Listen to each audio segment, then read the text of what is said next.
is the author of 16 books, including some notable cookbook collaborations with the chef Thomas Keller from the French Laundry, as well as Eric Ripert from La Bernardin, and 2 books that I consider to be essential to anybody interested in cooking, The Elements of Cooking and Ratio, Mr. Michael Ruhlman. Michael, welcome to Key West. Oh, great to be here. And you literally just hit the ground, so thanks for joining us so Pleasure. fresh in your visit.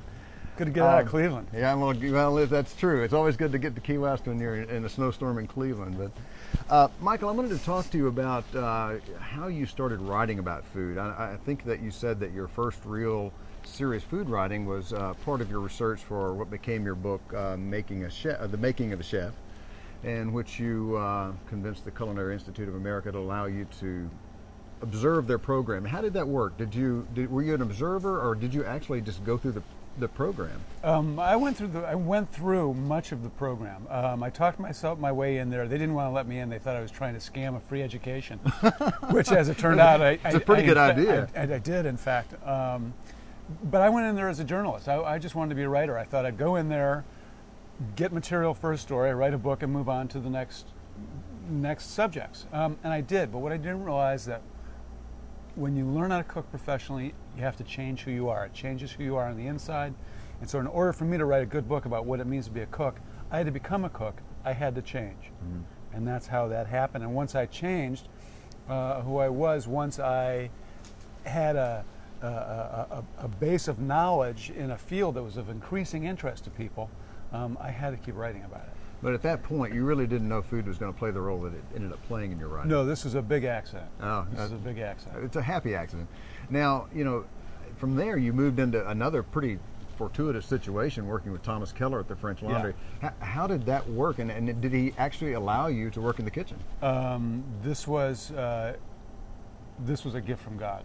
I mean, how does a young, unknown writer living in Cleveland suddenly, after a chance meeting with another Clevelander, finds himself being flown out to the French Laundry to have his first meal at the French Laundry, and then talk to Thomas Keller about this cookbook, which would become an extraordinary and groundbreaking cookbook? There's no other explanation than some divine intervention. That's great. How do y'all collaborate on cookbooks? Working with the chef, I mean, obviously I'm sure there's a difference in actually writing a cookbook yourself and collaborating with the chef, but in either case, what do you consider to be what's the ultimate outcome? What do you consider to be a good, effective cookbook? Well, first of all, I want his voice to come through and not mine, so I've got to sort of sublimate my voice and understand his and let his voice come through, which means don't talk back to the chef. I hang out, I get to know him, I report it. It's a reported cookbook, basically, the French Laundry cookbook was. And I try to understand his concerns, learn from him, follow what fascinates me, and bring that out in him as well. The way he treated foie gras was extraordinary. And no one treated it like that. I hadn't seen it written about that way, or his butter poaching lobster. I hadn't read about it. So I knew that we needed to explore these things. So I took what I knew, the basic knowledge that I'd gotten from culinary school, and sort of used that as a stepping stone to understand this guy. And it turns out we were just really simpatico. We really saw eye to eye, and I know how the guy thinks. Yeah. What about the actual formatting? I mean, you're writing these books, I assume, for the home cook generally. I mean, the French Laundry was not written for the home cook. Okay. Thomas and I were very were adamant about making these recipes exactly as they are done. He wanted a documentary of the restaurant. This is how we do it at the French Laundry. We tried to make concessions for the home cook. If you don't have this, this is what you can do.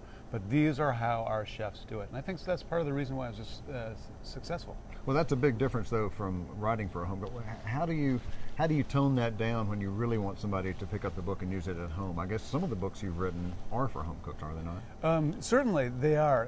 What you do is you don't talk down to people. You don't talk down to cooks. You help them, you encourage them, and tell them basically, no cooking is that hard. French Laundry cooking really isn't that hard. There's just a lot of little details. Each detail is very easy to achieve. Just there's a lot of details. Yeah. So cooking is just not that hard. I think we pander too much, and cookbook editors pander too much to this perceived need for speed and ease, and I think it's hurting cooking in America. that topic actually came up at the first session of the QS Literary Seminar, and I know you're going to be participating in this session that's coming up. But there was a very adamant discussion with Ruth Reichel leading the way, saying, exactly what you just said, that there is some sort of sense that it has to be hard. Maybe it may take a little time, and some recipes, maybe it's handy to have some shortcuts, but by and large, if you have the time to do it, it's really not that hard.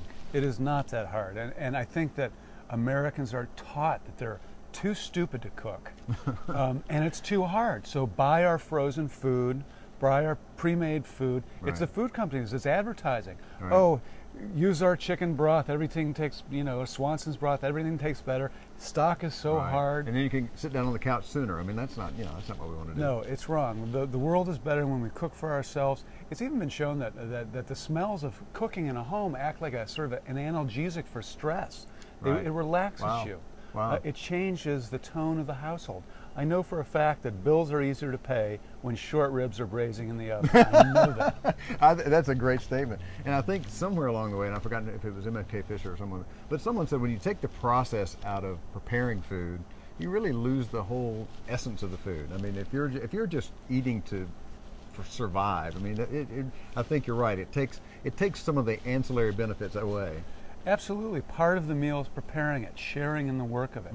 I mean, cooking really, there's a great theory by a Harvard anthropologist now who argues that cooking is what made us human. It's the actual cooking, not a genetic fluke, not the discovery of fire. Wow. But cooking transformed who we are. It gave us extraordinary amounts of calories. It changed who we are socially.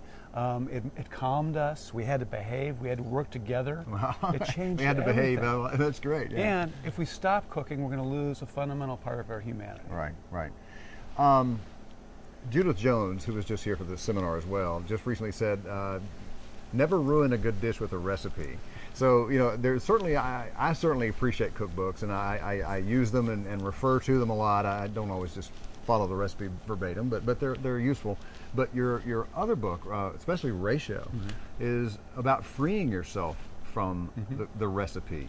How do you see it as what's its relationship to cookbooks? Do you see it as an anti-cookbook or as a complement to a cookbook?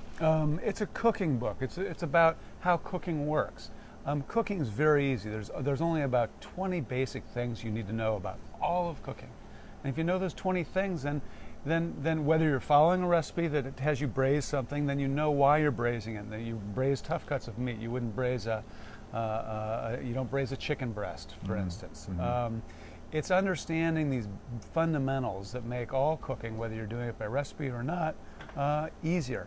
For a long time I've said I hated cookbooks, and I find myself astonished that I've taken such great part in so many cookbooks.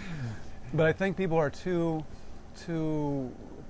tied down by recipes, that they're intimidated by recipes, that they don't understand it. Like, this bread recipe has me add the yeast to 110-degree water, where this says just throw all the yeast in. Why? I don't understand.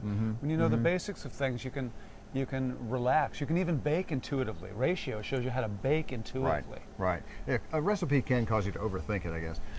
Ratio at first scared me a little bit. I'm not a baker. Why? Well, I'm not a baker, and I kind of got into it thinking, wow, but the comforting thing is, the further I read, the comforting thing was, it's just going to happen that way every time. If you combine those ingredients in that manner and you combine them correctly, using weight, which is a very good point. You're a big proponent of weight versus measure, and I think that's valuable. I've taken that to heart and bought a scale. But the comfort is that it's going to happen that way every time, and I think that's a good thing. Once you know those things, then you're more comfortable moving ahead. Now, the elements of cooking is so comprehensive. It must have been difficult to even edit down those definitions to try to figure out what to define, what not to define. It was really fun figuring out what to define, because I had to go through all of cooking in my head, and I read every word in the dictionary to see if it might apply. Well, that's quite some research. I went through, and I just kept a track of everything that one needed to know. Now, nothing could be completely comprehensive, but this is an opinionated guide of the key cooking terms opinionated version of what you need to know. For instance, bisque. You see, people put like pumpkin bisque on a menu. It makes me so mad. A bisque is a shellfish soup, and to put a bisque there to suggest a texture pisses me off. It's the wrong use of the Yeah, word. yeah. I have to ask, to me, these two books boil down the essentials so well. I almost think if you were to master these two books, you've got a pretty fundamental education from as if you'd gone to a culinary school. I think so. And there's another one coming out next year called 20. I talked about the 20 things you need to know. Once you have that, don't spend $30,000 on a culinary education. Well, I will vouch for that, and I will tell you that The Elements of Cooking and Ratio are two indispensable books for anyone who loves to cook. And your new book is coming out when? It'll be fall 2011 from Chronicle. Okay, all right. Well, get these books if you have to have these if you're going to be interested in cooking whatsoever. This is Michael Ruhlman, and welcome to Key West, Michael. We'll talk to you next time you're here. It's a pleasure to be here. Thanks for this great welcome. All right.